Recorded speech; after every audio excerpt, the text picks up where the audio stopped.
Hello IGNOU student, अगर आप भी जून 2023 का एग्ज़ाम देने जा रहे हैं तो आपके लिए यह जानना बहुत ही आवश्यक है कि जो आपको आंसर कॉपी मिलेगी उसका जो फर्स्ट पेज होगा उस पे कुछ डिटेल आपको भरनी होती है। बहुत से स्टूडेंट यही गलती करते हैं, जिसकी वजह से क्या होता है, या तो उनका रिजल्ट काफ़ी लेट आता है या फिर उनका एग्ज़ाम की जो कॉपी होती है वह कैंसिल कर दी जाती है। तो कुछ कारण है जो आपको अवश्य जानना चाहिए ताकि भविष्य में आपको किसी भी प्रकार की परेशानी का सामना ना करना पड़े।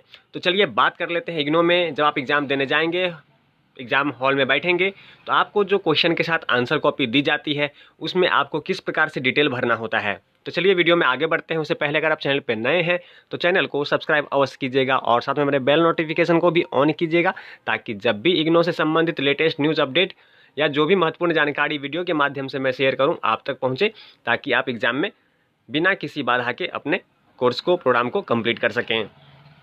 तो चलिए बात कर लेते हैं डिटेल में कि आपको जो आंसर कॉपी मिलती है वह किस प्रकार की होती है। चलिए आपको मैं एक झलक दिखा देता हूं कि जो आपको आंसर कॉपी मिलेगी वह किस प्रकार की होगी। तो देखिए इस तरह से आपको आंसर कॉपी मिलेगी जिसका फर्स्ट पेज आपको इस प्रकार से दिखेगा।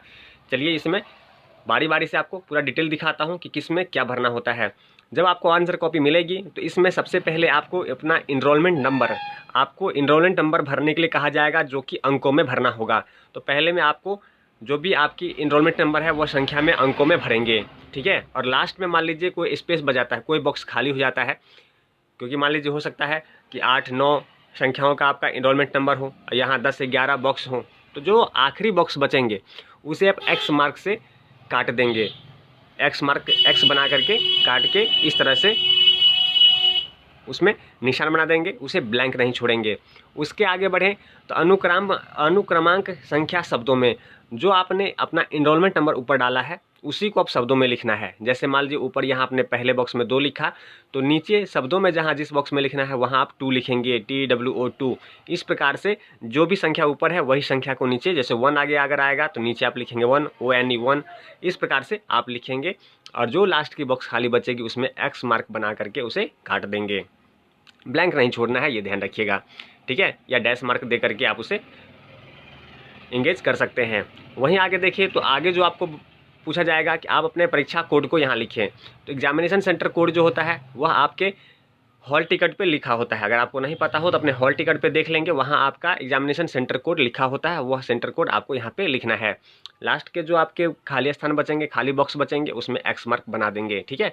चलिए अब आगे बढ़ते हैं। आगे जब आप आएंगे तो यहाँ आपको दिन तथा दिनांक लिखने के लिए कहा जाएगा।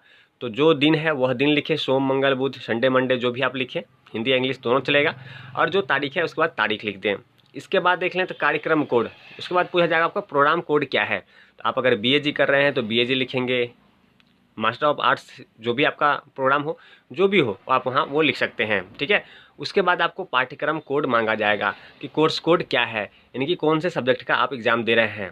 तो जो भी आपका सब्जेक्ट कोड हो वहाँ आप ये चीज़ लिखेंगे। सब्जेक्ट कोड भी आपके हॉल टिकट के में लिखा रहता है कि कौन से डेट में आपका कौन से सब्जेक्ट का एग्ज़ाम होना है। तो वहाँ से भी आपको कोड मिल जाएगा और आपको पता ही होगा कि आप किस चीज़ का एग्ज़ाम देने जा रहे हैं। विषय की बात करें, विषय टाइटल आपको कैसे मालूम चलेगा, क्योंकि अध्याय का नाम, पुस्तक का नाम अक्सर स्टूडेंट को पता नहीं होता है इग्नो में। तो इसके लिए सिंपल आप क्या करेंगे, अपने हॉल टिकट को उठाएं और क्वेश्चन पेपर को उठाएंगे। क्वेश्चन पेपर पे आपका कोर्स टाइटल ऊपर में लिखा होता है कि कौन से सब्जेक्ट का आप एग्ज़ाम दे रहे हैं, कौन से सब्जेक्ट का क्वेश्चन पेपर आपके पास है। तो वहाँ से देख करके अपने कोर्स टाइटल में लिख सकते हैं, विषय को लिख सकते हैं। और सबसे नीचे जो आपसे मांगा जाएगा माध्यम, हिंदी, अंग्रेजी, अन्य कौन सी भाषा में आप लिखेंगे। अगर आप हिंदी में उत्तर लिखेंगे तो हिंदी करेंगे, अगर आपका इंग्लिश लैंग्वेज में अपने सब्जेक्ट ले रखा है तो इंग्लिश लैंग्वेज में लिखेंगे।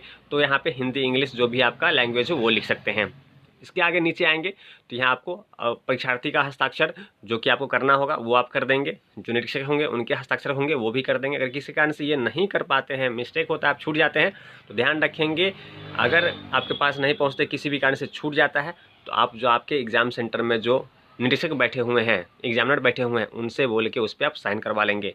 ये सब चीज़ें हैं। इसके अलावा ये जो आपको आंसर शीट मिलती है ना, इसके बैक साइड में भी आपको साइन करना होता है, ये चीज़ ध्यान रखिएगा। तो जब भी आपको आंसर शीट मिलेगा इसके बैक साइड में देखेंगे वहाँ आपको साइन करने के लिए कहा जाता है, तो वहाँ साइन अवश्य कीजिएगा। तो ये सारी गलतियाँ आपको नहीं करनी है।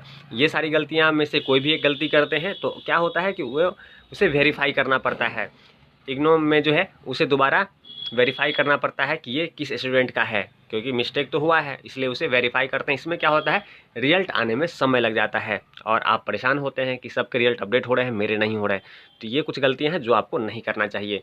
तो चलिए मिलते हैं अगले वीडियो में ऐसी किसी इंपॉर्टेंट टॉपिक के साथ। तब तक चैनल को सब्सक्राइब कीजिए, वीडियो को लाइक कीजिए। वीडियो देखने के लिए आपका धन्यवाद।